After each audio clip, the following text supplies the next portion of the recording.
right, thanks for tuning in to another Front Porch Conversation here at Advent Christian Village. Today my guest is the Reverend Don Wrigley. Thank you so much, Don, for being with us. Thank you for having me. We want our viewers to know more about you. So would you share a little bit of information about where you were born in your early life? Yes, I was born in Oakland, Maine, in a farmhouse, and lived there. Well, the house that I was born in was my grandparents' home.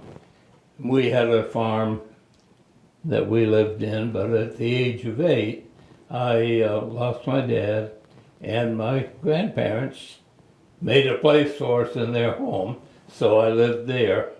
And I went to the Oakland Public Schools, graduated in 1945 at the age 16, and worked for a year, and then went to the New England School of Theology in the fall of 47, I believe it was.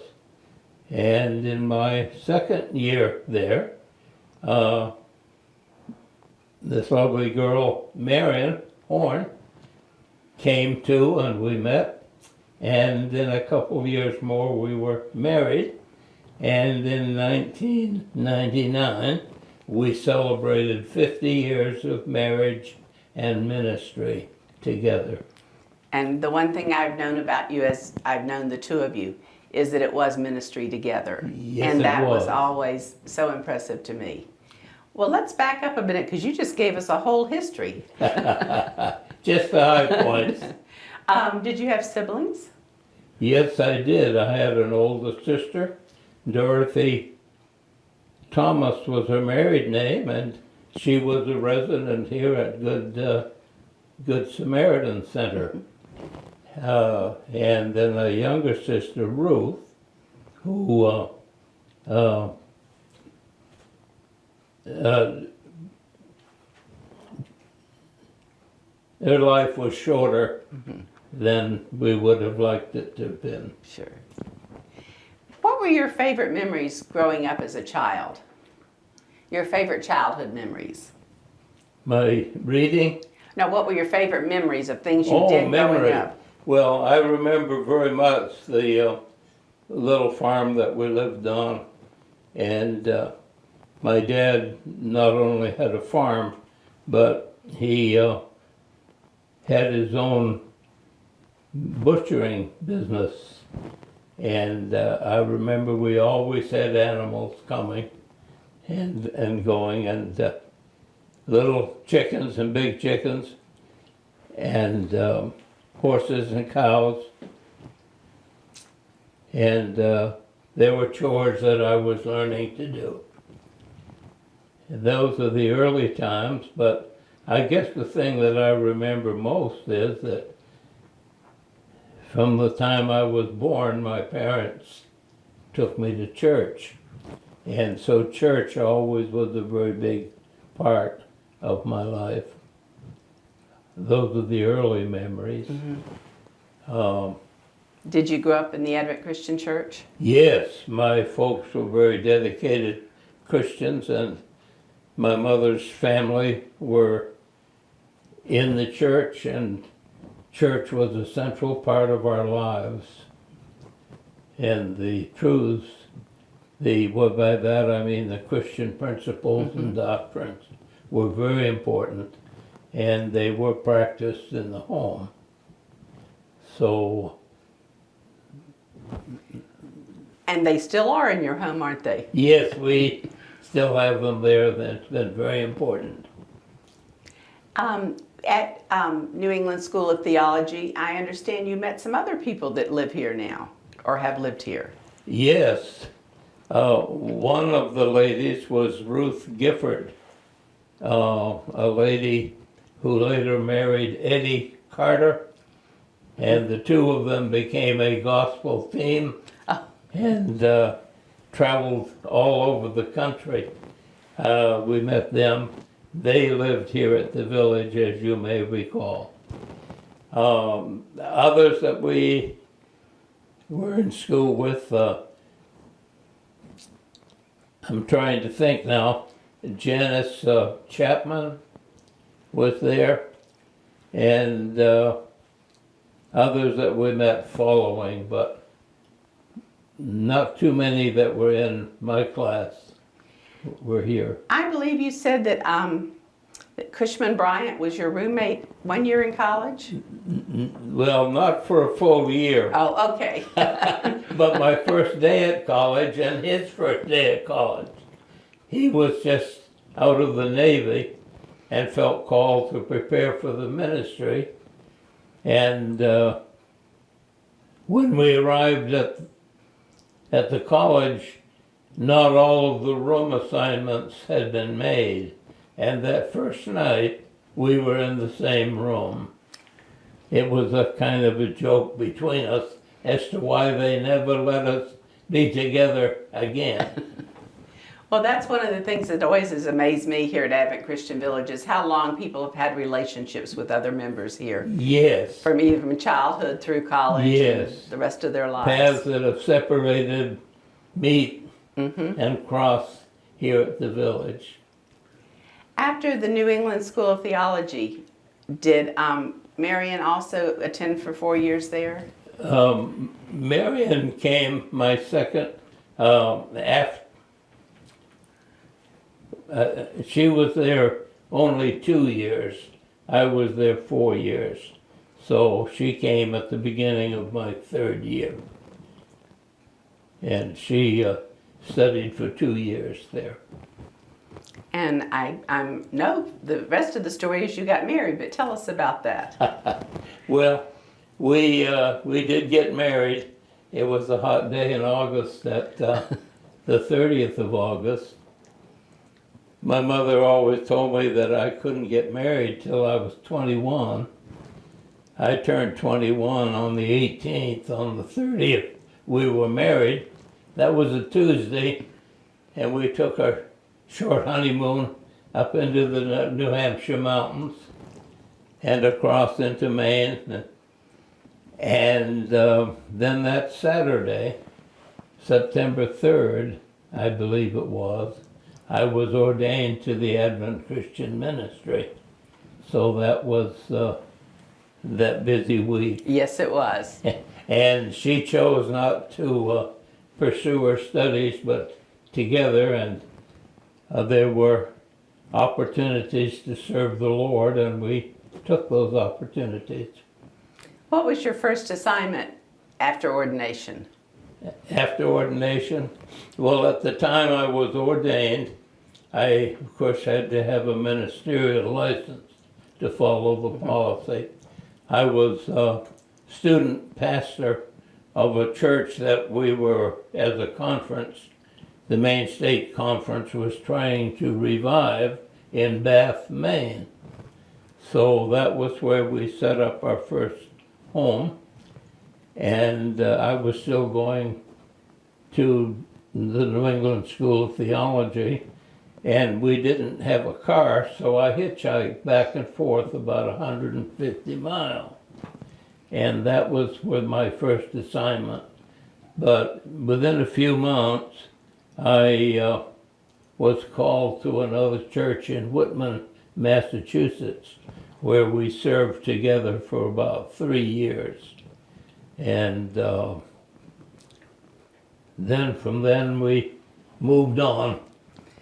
And you moved quite a bit, didn't you? Yes, we did. If you have time, I can tell you the route that we took. From East Coast to West Coast, or were you all over the country? Yes. We served churches as pastor and wife in Maine and Massachusetts and Rhode Island, Washington State, Bellingham, Washington, Hartford, Connecticut. From Hartford, Connecticut, I had a time of directorship of home missions and in Charlotte, and then back to my home church in Maine, and from there to New Mexico, Clovis, New Mexico, from there to South Carolina, and I retired and took an interim pastorate in North Carolina. And it's a long story, but it lasted 6 years. And then I retired again as we celebrated 50 years of ministry. Well, I've often heard that pastors don't retire. They just may not have regular churches. Well, it's amazing the opportunities that the Lord gives. And I kind of envision it like an athletic coach. There are 11 people on the field for a football game, but there's a long bench. And every once in a while, somebody in the game breaks a leg, and somebody from the bench has to take over for the rest of the season. That's sort of how I figure people that are in retirement. I think that's a great... Off the field, but they're on the bench, and every once in a while they need to serve. That's a great analogy. Thanks for sharing that with us. Now, I know I've met both of your children, so why don't you tell our viewers about your children? Where were they born and who are they? And Yes, both of our children were born in Brockton, Massachusetts, while we were serving in the Whitman Advent Christian Church.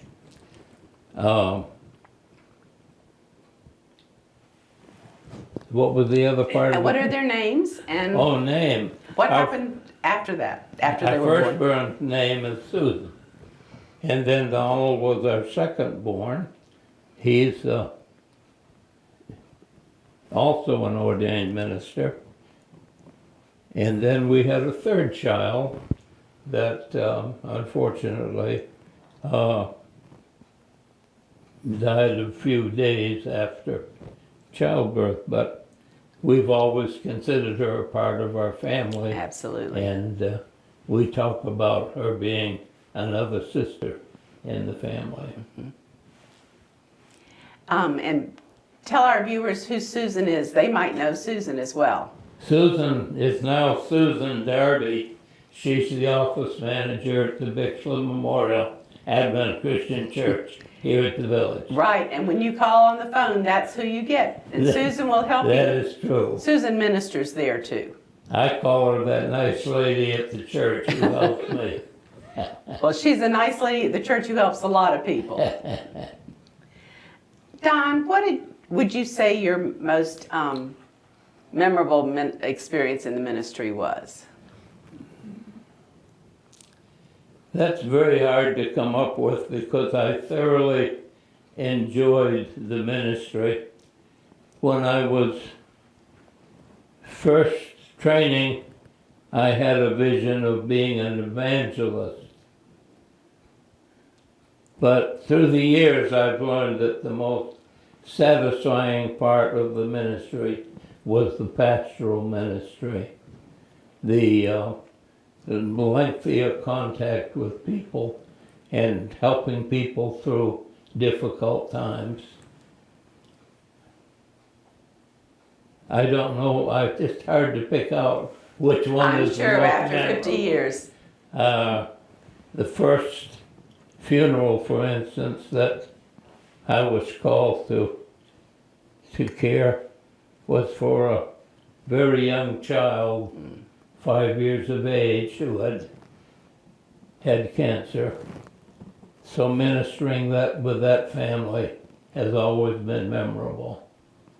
And then a case of someone losing a son through an accident and being with that family.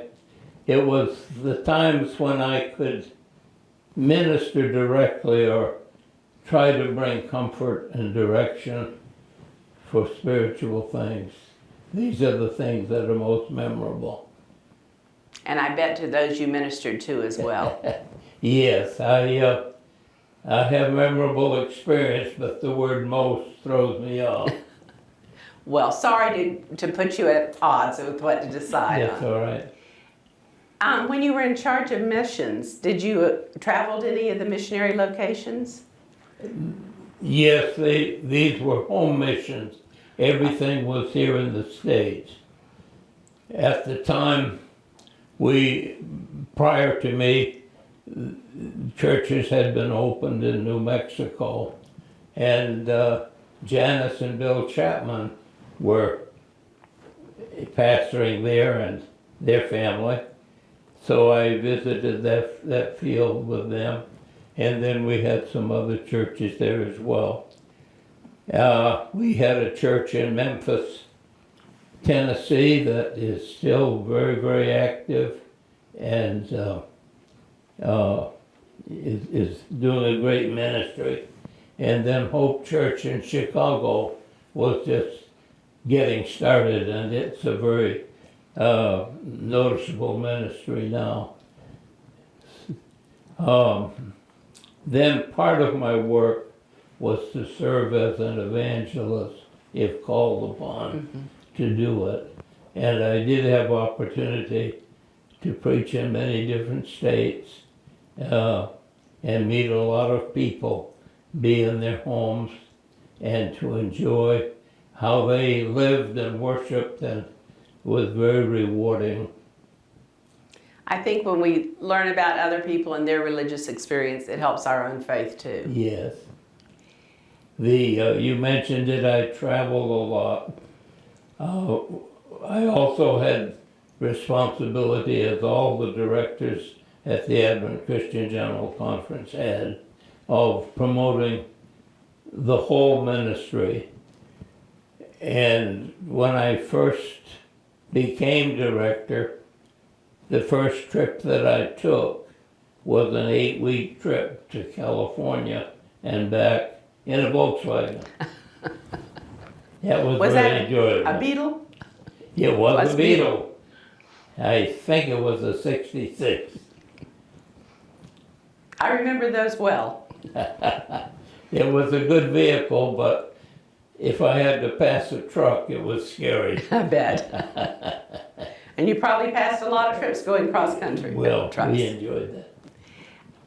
When did you first know about the Advent Christian Village? Oh my, that's an answer too when you say first knew, because our church used to do like other churches do on the fifth Sunday, send some offerings, gather them up and send them to the Advent Christian home here at Dowling Park. And then as time went on, my mother was a resident here for in the late 70s to early 90s. So I just always knew about it. Did you and Marion talk about that when you retired, this is where you would move? We knew that eventually we probably would do well to be here at the village. But when we were young and still having opportunities to minister, we bought a small home in Walterboro, South Carolina, and that was going to be our retirement home. But when physical problems began to develop for both of us, we thought it was much wiser to be located someplace where we could enjoy living, but also have extra care available if that time came. And it was a wise move on our part. What year did you actually move to the village? We moved in early part of September 2002. And where were you first living when you? We lived in the, I call it a triplex, across from the entrance to Camp Swanee, Oh, okay. in that middle apartment.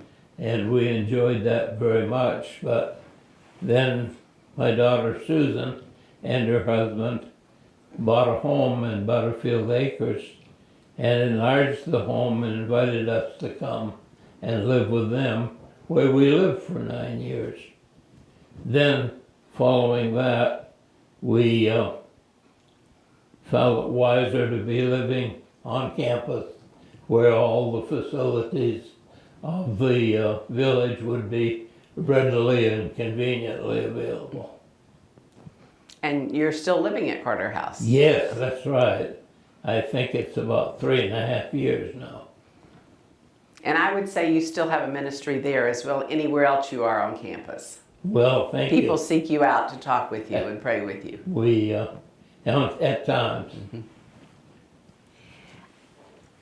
Was there anything about moving to Advent Christian Village that surprised you? Well,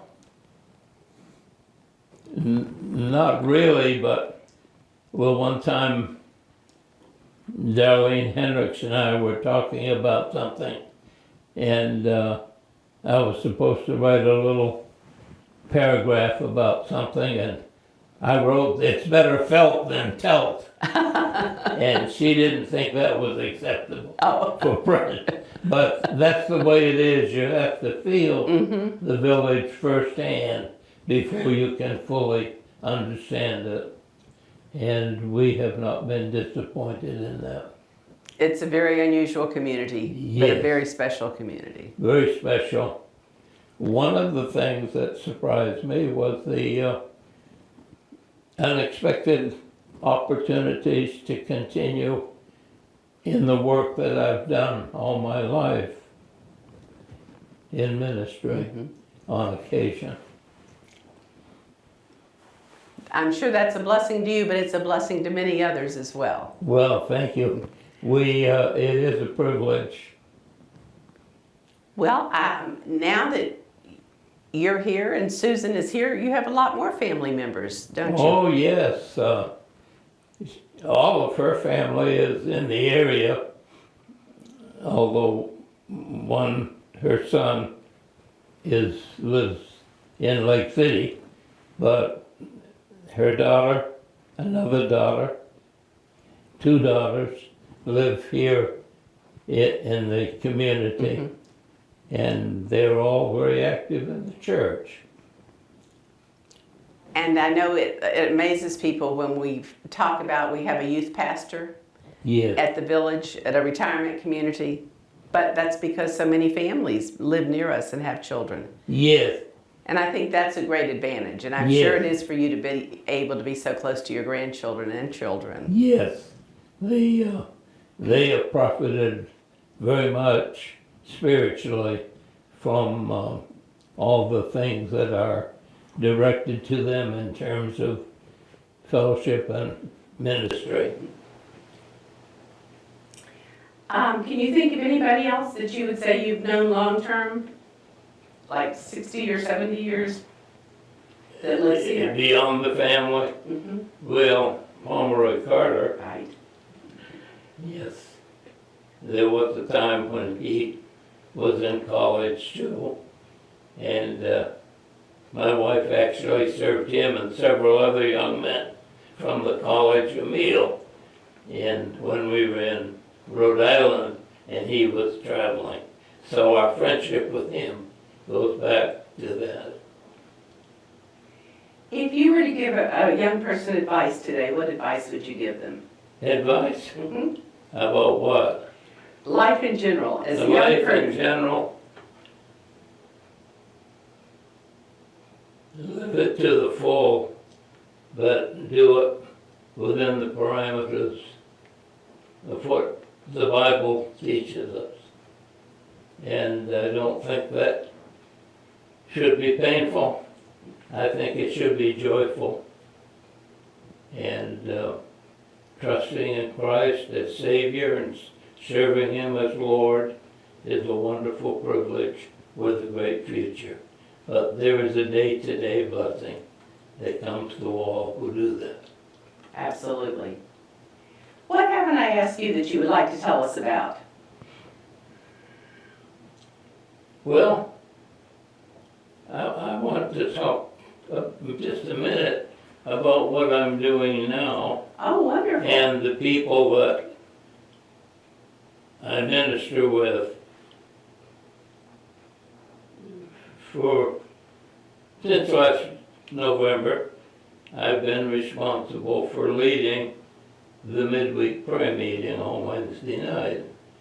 And we have a loyal group of people who also want to be at the prayer meeting. And I prepare a Bible study and prepare printed copies so that they get to read my notes is what it is. and Does we the nice enjoy. lady, does the nice lady at the church make copies for you? She does the printing for me. I can't blame the typos on anybody but me. But she does do that.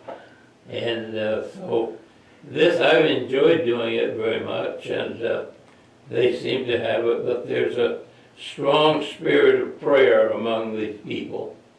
One of the things that we emphasize is saying thank you to the Lord without mixing our thanks with a lot of requests. We do those in a separate section. But it's a very lovely time together that I enjoy tremendously. And I know that they enjoy being there with you as well, because I've heard you share words and you can Well, touch thank somebody's heart. Thank you. Well, I certainly have enjoyed visiting with you today. I look forward to future visits, and best wishes to you. Well, thank you very much, and I hope that this new program that you have turns out to be as productive and helpful as you're working to make it. Well, thank you so much. Thank you for tuning in today. We hope you'll join us on another Front Porch Conversation.